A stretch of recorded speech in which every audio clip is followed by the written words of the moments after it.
Banyak orang mengeluhkan kondisi hidup. Banyak orang merasa, kenapa kok urusan saya serba sulit, serba telat, rezeki telat, jodoh telat, ngaji telat, semuanya serba telat. Ternyata pemicunya seringkali adalah perilaku kita sendiri.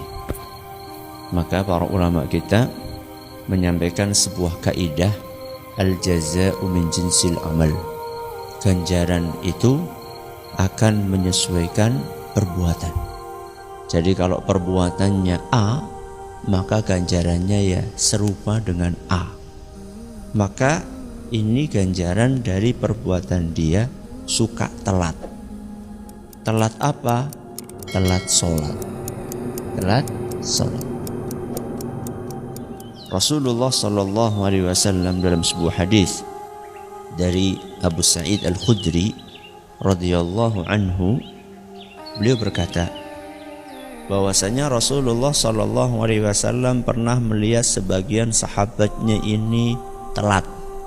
Telat ngapain? Telat sholat. Telat sholat ini bisa telat sama sekali atau nggak ngisi shaf yang pertama dulu.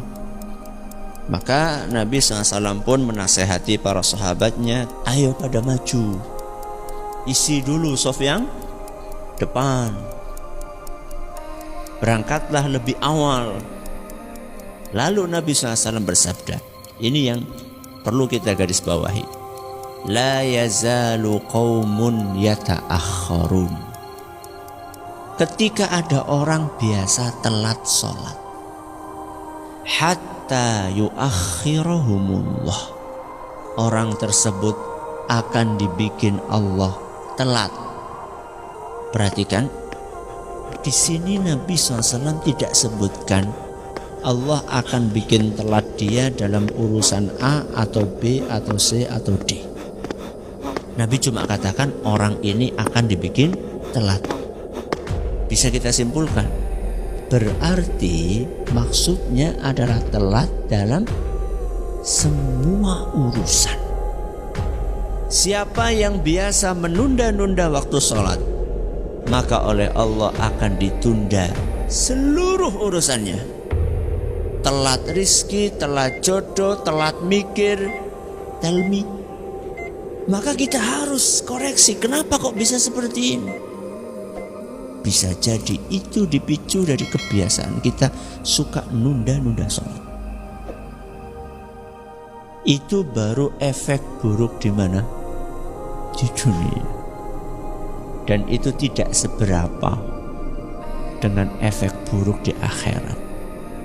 Tertunda apa di akhirat? Kata Nabi SAW dalam hadis yang diriwayatkan oleh Imam Abu Dawud, ketika ada orang biasa mundur-mundur dari shaf pertama, tidak bersegera untuk memenuhi shaf pertama, maka Allah akan jadikan dia telat keluar dari neraka. Gasiknya kita berangkat ke masjid itu akan berefek kepada gasiknya kita masuk surga. Dan telatnya kita berangkat sholat akan berefek kepada telatnya kita masuk ke surga. Jadi bukan ringan masalahnya, berhubungan dengan nasib kita di dunia dan di akhirat. Sehari di sisi Allah itu seperti 1000 tahun menurut ukuran kalian. Satu hari di akhirat sama dengan 1000 tahun di dunia. Bayangkan telat satu hari, teman kita sudah Masya Allah di surga berapa tahun? 1000 tahun. Sudah menikmati makanannya, minumannya, bidadarinya, bisbarek. Ini lebih untuk 1000 tahun kemudian sudah gosong, dibakar di api neraka. Itu kalau telatnya satu hari. Kalau telatnya seminggu, kalau telatnya sebulan, telatnya setahun, 360.000 tahun. Kebiasaan telat sholat itu bukan urusan remeh, ini urusan berat. Maka berlatihlah berjuanglah. Semua itu butuh latihan, tapi harus dimulai. Jadi jangan alasan ini masih proses Ustaz. Pirang tahun boleh proses. Ini prosesnya harus dilatih, harus diusahakan. Maka ayo perbaiki. Jangan sampai gara-gara telat yang satu ini akhirnya jadi telat segalanya.